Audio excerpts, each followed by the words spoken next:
Maglagay ka ng asin sa wallet mo at saka kapag gagawin mo ito mga mami ay hahabulin ka ng swerte sa buhay. O, wala namang masamang subukan. Swerte na tani.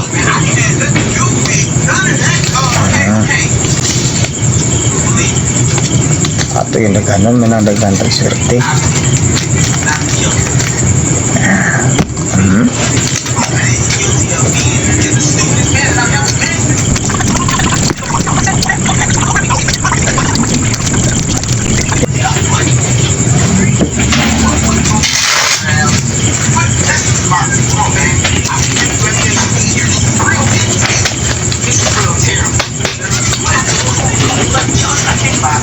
Six and a half hours later.